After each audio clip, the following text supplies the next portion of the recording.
에베소서 5장 18절에서 21절까지 봉독하겠습니다. 술 취하지 말라. 이는 방탕한 것이니 오직 성령의 충만을 받으라. 시와 찬미와 신령한 노래들로 서로 화답하며 너희의 마음으로 주께 노래하며 찬송하며 범사에 우리 주 예수 그리스도의 이름으로 항상 아버지 하나님께 감사하며 그리스도를 경외함으로 피차 복종하라.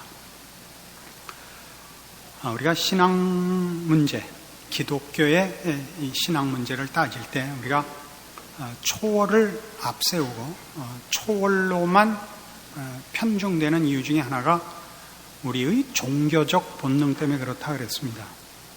성경은 초월을 그 중심에 놓고 있지 않고 계시를 그 중심에 놓고 있다고 여러 번 강조했습니다. 성경의 내용도 믿지 않는 사람들이 성경을 볼 때나 또는 믿는 사람들도 성경을 볼 때 가장 놀라는 것은 성경의 내용들이 우리가 기대하는 것 같이 모범 답안들이나 금과 옥조들로 연결되어 있지 않고 아주 리얼한 인간과 인생에 관한 얘기들로 기록되어 있다는 사실입니다. 우리는 이 종교라는 것은 손에 흙 안 묻히는 그런 어떤 경지에 이르는 것이라고 생각을 하고, 그리고 그렇게 가는 것은 세상적인 방법이나 세상적인 노력에 의한 것이 아닌 천상으로부터 주어지는 은총에 의한 것, 초월적 능력에 의한 것이라는 기대를 갖고 있습니다. 그렇지 않다는 건 아니지만 초월이라는 것을 자연과 대비되게 생각하지 마시고 자연과 초월이 다 하나님 손에 있다. 자연도 하나님이 주신 은총이라는 걸 기억하자. 이렇게 말씀을 드렸습니다. 이런 초월에 관한 뭐라 그럽니까? 편중 또는 하여튼 초월로만 생각하게 되는 여러 이유 중에 우리가 오늘 세 번째 시간인데 구원에 있어서 나타나는 은총 때문에 그렇고 교회론에 대한 무지 때문에 그렇고, 그리고 오늘 우리가 다루려는 바와 같이 성령론에 대한 무지 때문에 그렇습니다. 성령께서 오시는 것은 물론 하나님의 크신 은총을 우리에게 주기 위해서 성령님께서 오십니다.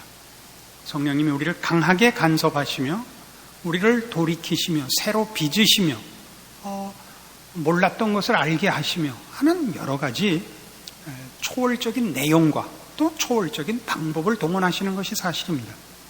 그러나 요한복음에서 밝히 말한 것과 같이 성령께서 오시는 첫 번째 이유는 예수 그리스도께서 가르치고 말씀하신 모든 진리 가운데로 우리를 인도하는데 그 첫 번째 사역이 있습니다. 성령께서는 우리를 그리스도로 인도하며 그리스도를 통해서 우리에게 주어진 것들을 생각나게 하며 그것을 우리의 것이 되게 합니다. 그것이 우리의 것이 되게 하는 일에 초월적인 방법을 쓰시는 때도 있지만 자연적인 방법을 동원하는 때도 있습니다. 그리고 후자에 대해서 우리는 너무 점수를 주지 않고 있다 이겁니다. 그런데 이런 성령 충만에 대한 우리의 오해라고까지 할 것은 없지만 이렇게 어느 한쪽으로 치우친 이유는 사도행전에서 사도행전 초반부에 등장하는 성령 강림과 성령님의 사역에 너무 크게 영향을 받아서 또는 인상을 그렇게 가져서 그 후에 하신 성령의 사역들은 잊어버리고 초반에 일어났던 일, 예를 들면 성령께서 마가의 다락방에 강림하시고 모두가 방언을 하고 제자들이 담대함을 가지고 예수 그리스도를 전하게 된 것. 그래서 하루에 3,000명이나 회심하는 자가 생기고 성전 미문에서 구걸하던 안전뱅이가 일어나고 그 일로 인하여 사로잡혀갔지만 기탄 없이 당시의 권력자들 앞에서 예수 그리스도를 주라 시인하고 매 맞는 것이나 감옥에 갇히는 것을 두려워하지 않고 또 감옥에 갇혔으나 천사가 문을 열어줘서 석방이 되고 또 그 다음에 다시 잡혀가서 매를 맞았으나 매 맞은 것도 기뻐하는 이런 일들로 인해서 우리는 성령님의 간섭에 대하여 크게 말하자면 이런 폭발력, 그 감동, 능력 이런 것에 너무 그 인상이 각인된 것 같습니다. 이런 부분들은 동일한 성령의 사역임에도 불구하고 사도행전에서 잊혀지고 있습니다. 사도 바울이 예루살렘으로 돌아가겠다고 하자 성령의 가르치심으로 인하여 여러 사람이 바울을 말립니다. 성령께서 내게 밝히 말씀하시기를 당신이 예루살렘에 들어가면 결박되어 감옥에 갇힐 것이라고 하더이다. 그러나 바울은 예루살렘으로 돌아갑니다. 또 성령께서 가르치신 일이고 그 일에 성령께서 어떤 말하자면 우리가 기대하는 개입을 하시지 않습니다. 이런 일들 우리가 놓치고 있죠. 사도 바울만 해도 그렇습니다. 우리가 고린도후서 12장을 보면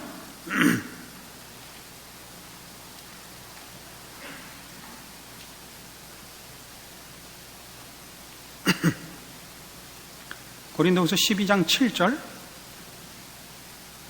여러 계시를 받은 것이 지극히 크므로 너무 자고하지 않게 하시려고 내 육체에 가시 곧 사단의 사자를 주셨으니 이는 나를 쳐서 너무 자고하지 않게 하려 하심이니라. 이것이 내게서 떠나기 위하여 내가 3번 주께 간구하였더니 내게 이르시기를 내 은혜가 네게 족하도다. 이는 내 능력이 약한 데서 온전하여짐이라 하신지라. 올해부터는 이상하게 이 말이 혀가 꼬여요. 이제 몇 년 안 남은 것 같아요. 작년까지 제가 성경 읽다가 틀린 거 본 적 있어요? 없죠? 있어도 생각 안 나죠? 또 올해 가서 이렇게 혓바닥이 지 마음대로 도나 몰라요. 이러므로 도리어 크게 기뻐함으로 혓바닥이 꼬였지만 이러므로 내가 도리어 크게 기뻐함으로 나의 여러 약한 것들에 대하여 자랑하리니 이는 그리스도의 능력으로 내게 머물게 하려 함이라. 그러므로 내가 그리스도를 위하여 약한 것들과 능력과 궁핍과 핍박과 곤란을 기뻐하느니 이는 내가 약할 그때 곧 강함이니라. 이건 어떡하실래요?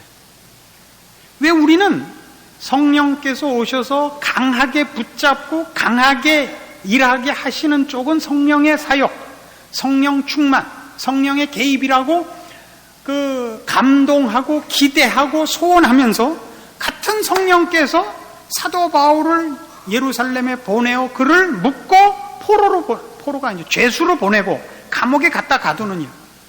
사도 바울을 하나님의 사람으로 쓰기 위하여 그를 사단의 가시가 박히도록 놓아두는 일, 이런 일들에 대해서는 왜 고려하지 않는가 말이죠.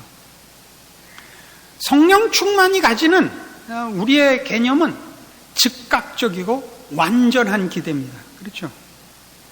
노력이나 과정 없이 하나님 앞에 내 진심이 전달되어서 하나님께서 그만하면 됐다 해서 그냥 단숨에 다시는 손볼 것이 없는 완전한, 영원히 완전한 상태로 만들어주는 것, 이것을 성령 충만이라는 단어에서 우리가 많이 기대하고 있는 것입니다.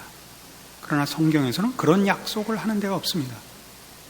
우리 오늘 읽은 에베소서 5장 18절로 돌아가 보시면 이 본문이 등장하는 그 앞에 10절부터 봅시다.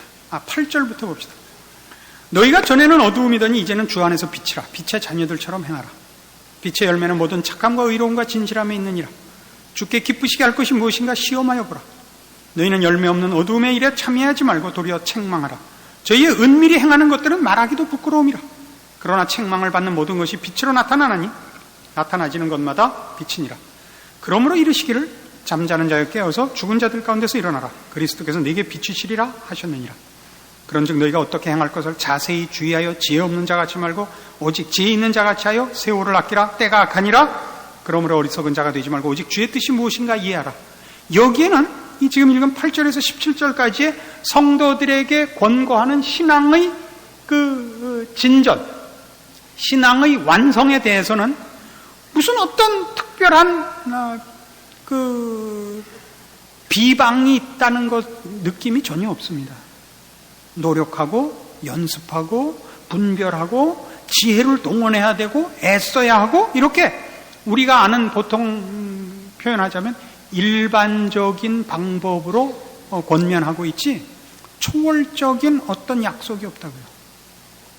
그리고 나오는 게 술 취하지 말라 이거예요. 이는 방탕한 것이다 이거죠. 오직 성령의 충만을 받으란데, 여기서 성령 충만을 사도 바울이 우리로 하여금 분명히 이 뜻이 무엇인지를 이해시키기 위해서 여기서 말하는 성령 충만을 술 취하지 말라 대비하고 있습니다. 여러 번 설명했던 것이지만 다시 한 번 더 확실히 합시다. 술 취한다는 건 뭐예요? 술에 의해서 제어되는 것을 말합니다. 근데 술에 의해서 제어된다는 것은 술이 무슨 일을 한다는 것이 아니라, 술을 먹은 인간을 분별과 책임에서 이렇게 탈출시키는 효과가 있죠. 술 먹은 개라 그러지 않습니다. 술을 먹으면 사람은 평상시에 가졌던 어떤 절제하는 마음, 분별하는 마음, 이런 것들을 다 놓칩니다. 그래서 혹자들은 그것이 무슨 술을 먹으면 담대해진다 하는데, 담대해지는 게 아니라 분별이 없어지는 거예요. 절벽 밑으로 뛰어내리는 거예요. 거기 계단이 있다고 믿는 거죠. 술을 먹으면 눈에 두꺼비가 씌워서 거기 계단이 있다고 믿는 거예요. 담대한 것이 아니라 돌아버리는 거라고요. 그래서 뭐라냐? 이는 방탕한 것이다 이거죠. 성경에서 말하는 방탕은 윤리적, 도덕적 차원의 표현이 아니라 그랬죠. 방탕하다는 것은 낭비하는 것이다 그랬습니다. 낭비하는 것. 그러니까 술 취하지 말라, 이는 방탕한 것이다. 그게 왜 낭비죠? 본인이 마땅히 해야 될 분별과 책임을 가지지 못하죠. 술에 의해서 뇌가 마취돼 버렸거든요. 마땅히 해야 될 일을 하지 않습니다. 약주 드시고 돌아오신 아버지가 애들 다 불러 모아서 국민학교 다니는 애들에게 차례차례 10만 원씩 주는 거 아닙니까? 용돈으로 써라. 아침에 다시 다 걷어가죠. 그래서 그때는 그게 이 액수가 뭔지 모르는 거죠. 그래서 술에 취한 것은 말하자면 생각 안 하는 것이요, 책임을 지지 않는 것이요, 분별하지 않는 것이요, 자기 자리를 지키지 않는 것이다 이겁니다. 그것과 대비돼서 성령 충만인 것입니다. 그러니까 성령 충만은 뭐냐? 성령이 들어와서 나를 장악해서 나로 하여금 내가 연습하고 노력하고 내가 애쓴 것 아닌 것을 뭐 이렇게 하늘로부터 받는다는 개념이 아니고, 아는 것, 된 자리, 그걸 지키고 노력해서 가야 하는 책임 있는 시간과 책임 있는 과정을 가지는 것을 말하는 것입니다. 그게 앞에 있는 말씀들과 그래야 맞아떨어지죠.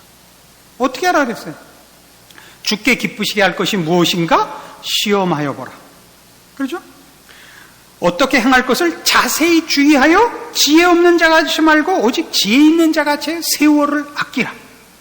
이런 것들은 다 생각해야 되는 것이고, 생각해서 분명한 것들을 연습하고 노력하고 애써서 책임져야 하는 것을 말하는 것입니다. 이게 성령 충만입니다. 우리의 성령 충만은 그렇게 되어 있지 않죠. 이 문제에 대해서 제일 크게 오해했고 또 우리에게도 영향을 끼친 사람이 워치만입니다. 그의 가장 나쁜 영향을 미친 책, 영에 속한 사람입니다. 그러니까 어떤 경지에 도달하여 다시는 죄악된 것이 생각이 나지도 않고 다시는 죄를 짓는 일에 대한 도전에 대한 감각도 없어진 어떤 완벽한 상태, 이것은 죽는 날까지 안 옵니다. 우리가 이 육체를 갖고 있는 한은 그런 상태는 도달하지 못합니다. 이 몸이 변화해야 됩니다. 이해하시겠어요? 여러분 마음에 일어나는 죄에 대한 유혹과 반응에 대해서 놀라시면 안 됩니다. 여러분은 그 죄에 대한 감각과 반응을 열매를 맺지 않아야 되는 겁니다. 서양 속담식으로 얘기해서 머리에 비둘기가 내려오는 것을 막을 수는 없다. 그러나 집을 짓게는 하지 말아야 된다. 그 속담입니다. 우리 마음엔 아직도 죄에 대한 본성이 있고 뿌리가 남아 있습니다. 그 도전을 받고 그 유혹을 받습니다. 그러나 그걸 여러분이 노력하고 애쓰고 분별해서 쫓아내야 됩니다. 뿌리가 안 빠집니다. 열매 맺지 못하게 하셔야 됩니다.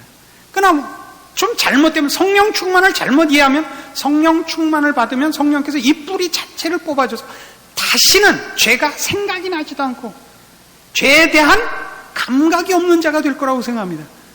그렇지 않습니다. 이런 일들은 다 뭐에 대한 오해냐 하면 초월에 대한 기대입니다. 초월에 대한 기대. 여기에서 우리가 꼭 분별해야 되는 건 뭐냐면 책임과 노력 없이, 과정 없이 완전한 경지에 도달하려는 도둑놈 심보를 몰아내야 된다는 사실입니다. 나 은혜 받았어요. 이렇게 큰 소리 치는 사람은 다 뭐냐 하면 나 은혜 받아서 이제 완전하게 됐으니까 이제부터 내가 잘못을 하면 그건 네가 워낙 나쁜 놈이라서 내가 화를 내는 거지 내 안에는 원래 이제 죄 뿌리가 남아있지 않다 이거예요. 네? 면죄부를 받은 것 같이 그래요. 은혜 받았시오. 이제 다 이북 사투리로 나오는 것은 거기서부터 왔기 때문에 나 은혜 받았어요. 나 은혜 받았어요. 나 이제 뭐 거받나요? 그걸 떠드는 사람들은 실력이 없는 거예요. 은혜 받았으면 지금 할 일이 생각나는 거예요. 지금 할 일. 지금 할 일. 오른편 뺨을 맞으면 왼편 뺨 되는 거.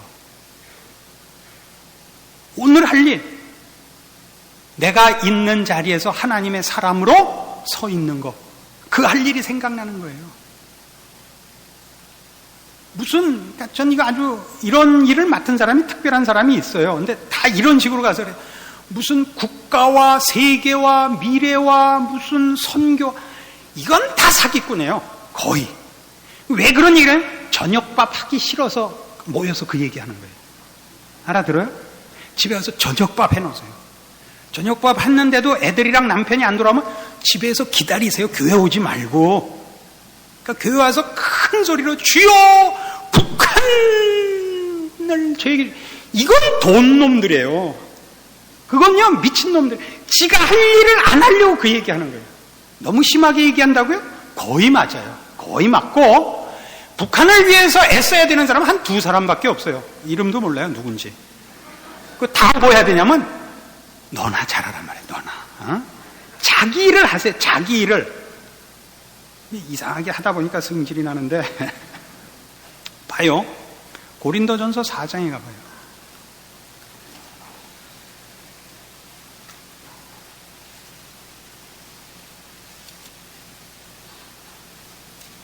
우리는 성경을 봐도요, 지가 보고 싶은 것만 보는 아주 나쁜 습관이 있어요. 예전에 어떤 분이, 우리 예태 목사님이란 분이 한국에 와서 한번 선풍을 일으키고 갔죠. 그분하고 저하고는 공통점이 개뿔도 없어요. 근데 누가 와서 그래, 그분이 하는 설교하고 목사님 하는 설교가 똑같던데요?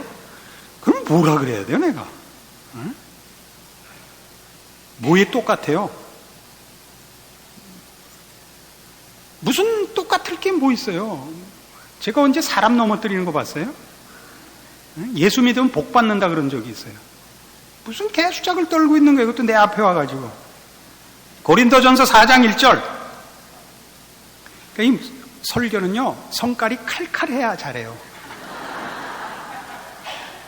고린도전서 4장 1절. 사람이 마땅히 우리를 그리스도의 일꾼이요 하나님의 비밀을 맡은 자로 여길지어다. 그리고 맡은 자들에게 구할 것은 충성이니라. 너희에게나 다른 사람에게나 판단받는 것이 내게는 매우 작은 일이라. 나도 나를 판단치 아니하노니 내가 자책할 아무것도 깨닫지 못하나 그러나 이를 인하여 의롭다함을 얻지 못하노라. 다만 나를 판단하실 이는 주시니라. 그러므로 때가 이르기 전 곧 주께서 오시기까지 아무것도 판단치 말라. 그가 어두움에 감추인 것들을 드러내고 마음의 뜻을 나타내시리니 그때 각 사람에게 하나님께로부터 칭찬이 있으리라. 이게 무슨 얘기냐면요, 고린도 교회 교인들은 이 기독교 신앙을 가장 고급한 철학적 사상이라고 이해를 했어요. 그래서 예수를 믿는 자들은 이 도리, 이 철학적 고급한 사상을 깨달은 지적 수준이 높은 자들이라고 스스로들 생각을 해서 예수 믿은 것이 큰 자랑이었어요. 예수를 믿는다는 것은 본인의 말하자면 정신세계의 높이를 반증하는 거였다고요. 그리고 그런 것은 다른 사회적인 데도 나타나는 것이었어요. 예수를 믿는 사람들은 사회에서도 지위가 있고 남에게 존경을 받고 하는 외형적인 어떤 표시가 나는 잘난 사람들이었단 말이에요. 근데 사도 바울을 보니까 아니올치다거든요.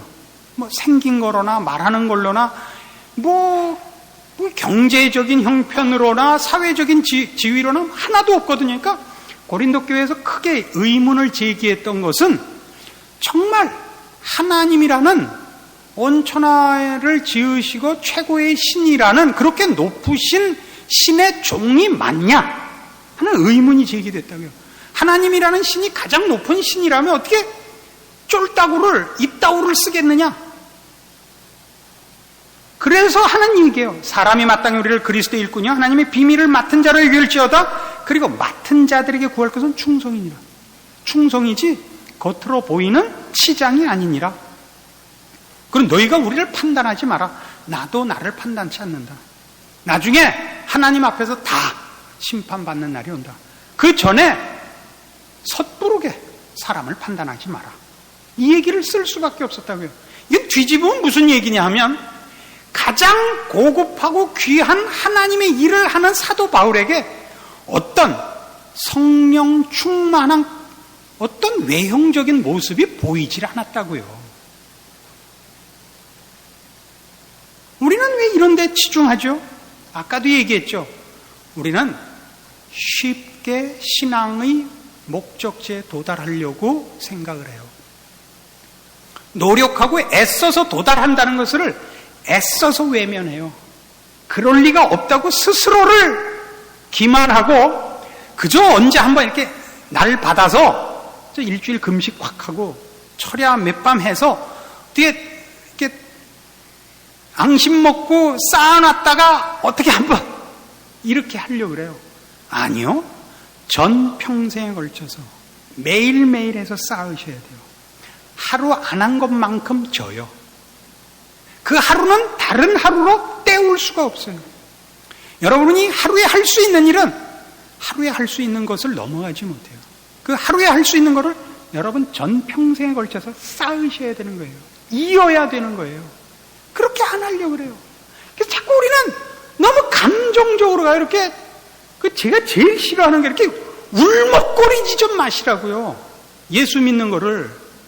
신앙의 고급한 경지라면 울먹거리는 이유는 뭐냐 하면 하나님 나 좀 봐달라 이거예요. 어? 그렇지 감동을 표현하지 마세요. 냉정해지시라고요. 하나씩 눈 똑바로 뜨고 쌓아나가야 돼요. 권투 선수가 제일 먼저 배우는 훈련이 뭔지 아세요? 눈 뜨고 맞는 거예요. 눈을 뜨고 맞아야 어떤 펀치를 맞는지라는 거예요. 스트레이트를 맞은지 훅을 맞은지 봐야 그 다음에 피할 거 아니에요. 알아들어요? 신앙은 그렇게 쌓는 거예요. 그래서 제가 얘기했잖아요. 와서 저한테 좀 매달리지 마세요. 제가 대신 해줄 수 있는 게 없어요. 그 저한테 위로받은 것으로 여러분이 해야 되는 일이 면제되질 않아요. 뭐 오해 없이 들으세요. 저를 위해서 기도도 하지 마세요. 여러분을 위해서 기도하세요. 왜 나를 위해서 기도해요? 나야 어련히 내가 알아서 잘하지 않겠어요? 여러분이 내 걱정할 틈이 어디 있어요? 난 웃기는 일은 세상에 이거보다 다른 건 없다고 생각해요. 여러분 자신을 책임을 못 지고 있으면서 감히 저를 위해서 기도한단 말이에요. 이게 말이 돼요? 제자가 스승을 위해서 뭘 걱정을 해요? 생각을 해봐요. 왜 그러는지 아세요? 여러분은 자신을 위해서 뭘 걱정하고 뭘 연습해야 되는지 모르니까 기도의 내용과 시간이 남는 거예요. 그러니까 국가와 민족과 이북과 세상과 평화, 클린턴 바람 피지 마십시오까지 걱정을 하잖아요. 그럴 틈이 어디 있어요? 여러분 하나가 하나님의 사람으로 사는데 하루가 바쁘다고요. 하루로 모자라요. 다시 한번 내 기도했다가 죽이는 거예요. 알아들어요? 못 알아들었다 이거. 고린도 후서 4장.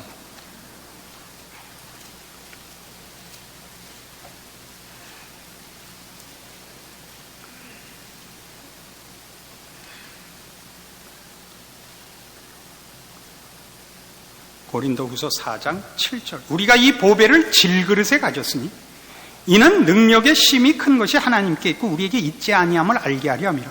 우리가 사방으로 우겨싸움을 당하여도 쌓이지 아니하며 답답한 일을 당하여도 낙심하지 아니하며 핍박을 받아도 버림받지 아니하며 거꾸로 뜨림을 당하여도 망하지 아니하고 우리가 항상 예수 죽인 것을 몸에 짊어짐은 예수의 생명도 우리 몸에 나타나게 하려 함이라.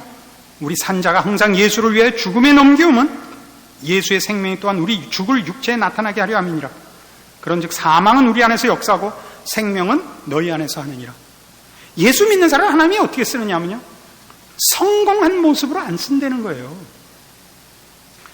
질그릇 안에 보배를 가지는 거예요. 질그릇을 보배로 안 바꿔줘요.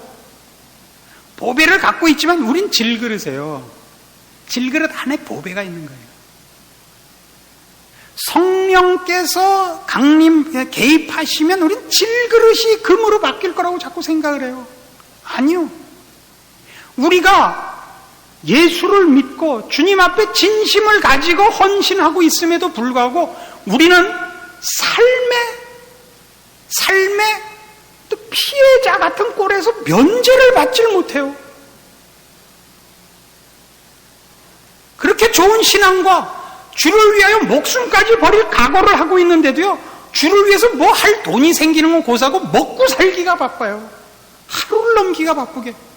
그런 일들이 신자들에게 거반 다 그렇게 생겨요.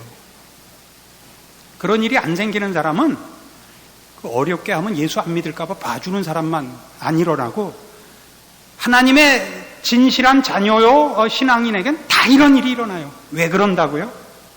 우리가 이 세상 인생살이의 혜택을 받기 때문에 주를 믿는 게 아니다, 이걸 분명히 하시고 싶어 하신단 말이에요. 알아들어요? 그래서 사망은 우리 안에서 역사해요.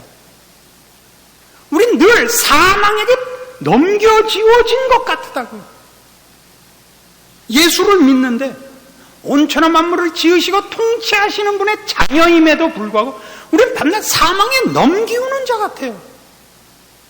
그럴 때에만 그 질그릇 안에 있는 보배가 구별되어서 증거가 된다니까요. 저가 죽음을 각오하고 세상에서의 모든 어려움을 감수하고 주를 섬긴다. 질그릇과 보배가 구별돼야 되는 거예요. 우리가 사망에 넘겨질 때만 여기 있는 바와 같이 뭐래요? 생명이 상대방 안에 역사하는 거예요. 그때만 생명이, 우리가 믿는 신앙의 본질이 전달이 돼요. 아시겠어요? 믿음이 좋다는 건 말이죠, 믿음이라는 이름으로 쉽게 살게 된 것을 얘기하지 않아요. 믿음이 좋다는 것은 세상의 모든 유혹과 위협과 시험에도 불구하고, 그래서 당하는 아무런 면제를 받지 못한, 혜택을 받지 못한 상황에서 세상과 타협하지 않아서 일어나는 모든 것을 감수하고도 저는 예수만을 붙잡겠습니다 라는 게 좋은 신앙이에요. 좋은 신앙은 요구하는 대로 뭐든지 받은 게 좋은 신앙이 아니에요. 여러분이 원하고 기도한 대로 다 받았으면요, 하나님이 여러분을 어린애 취급해서 그랬던 거예요. 그걸 또 우리나라에서는 또 자랑을 하고 다녀요. 난 이렇게 기도했더니 이렇게 응답받았어요. 응? 부모가 이제 부도 맞고 내일 이민을 갈까, 모레 이민을 갈까, 어떻게 토낄까, 그러고 있는데 철딱선이 없는 애가 들어왔고, 아빠 초콜릿 사줘. 그러니까 10,000원짜리 준 거예요. 그래서 그냥 초콜릿을 10,000원어치 사고, 우리 아빠는 초콜릿 사달라 했더니 10,000원어치 사줬다 이러고 다니는 거예요. 철점 드세요, 철점. 그런 건 신앙이 좋은 게 아니에요. 오죽하면 그랬겠어요, 하나님이. 너는 이거나 먹고 입 다물고 있어라. 너야 어디다 쓰겠니, 그죠? 나중에 천국에 독도에다가 살게 해주마. 왜 그런 왼수들이 자랑을 치고 다니냐고요. 난 기도해서 성령 충만하고 내 마음에서 사이다가 터져요. 사이다는 사 먹으면 돼요. 그런 게 아니에요. 이렇게 들뜨는 게 아니에요. 오늘 할 일을 하고 있지 않은 왼수들은 다 사기꾼이에요. 여러분이 어떤 감동과 어떤 헌신과 어떤 명분을 갖고 있어도 다 사기꾼이에요. 그건. 자기 할 일 하세요. 특별한 몇몇의 부름을 받은 사람만 선교도 하고 나라도 책임지고 미래를 준비하는 거예요. 우리가 할 일은 그런 사람들이 가르치는 길에 우리가 할 수 있는 일을 하는 거예요. 아시겠어요? 쫓아다니지도 마세요. 우리는 이미 신명기 8장에 나타난 그 유명한 사건, 이 40년 동안에 하나님께서 너희로 이 광야길을 걷게 하신 것을 기억하라. 너희 의복이 헤어지지 아니하였고 너희 발이 부르지 아니하였느니라 라는 그 지적 속에 나타난, 그렇게 함으로써 하나님이 이 40년 동안 너희로 만나를 먹게 하신 것은 사람이 떡으로만 사는 것이 아니요 하나님의 입으로 사는 줄을 너희로 알게 하려 하심이라 해서 본 것이 있습니다. 뭘 봤죠? 하나님이 우리에게 무엇을 가르칠 때 권위와 힘으로 누르시는 것이 아니라 우리로 하여금 이해하고 확인하는 과정을 주신다는 사실을 거기서 봤습니다. 그러니까 성령 충만이라는 이 표현을 가지고 하나님 앞에 나를 조작해달라고 요구하는 것은 믿음의 본질에서 떠나 있는 겁니다. 믿음이라는 게 뭐라 했어요? 인격과 인격과의 관계라 그러지 않았어요? 인격과 인격의 대등한 관계에서 조작이라니요. 그런 게 어떻게 있을 수 있어요? 그러나 우리는 성령 충만이라는 이름으로 하나님 보고 조작을 해달라는 거죠. 단숨에 죄가 생각도 나지 않고 오직 하나님의 뜻대로 움직이는 거룩한 로봇가 되게 해달라는 건데, 그건 하나님이 우리를 만드실 때부터 그런 의도를 하신 적이 없고, 예수 그리스도를 십자가에 못 박으심으로 우리를 구원하셨다는 사실 속에도 우리를 향한 하나님의 대접이 있어요. 왜 그걸 스스로 포기하세요? 신앙이 좋다는 건 그런 싸움이 아닙니다. 고린도전서 13장에 나오는 사랑장이 왜 등장을 하죠? 12장과 12장이 뭐예요? 다 은사에 관한 얘기예요. 은사를 갖고 자랑들을 하니까 사도 바울이 13장을 가운데 끼웠죠. 뭐라 그래요? 사랑이 최고다. 왜 사랑이 최고죠?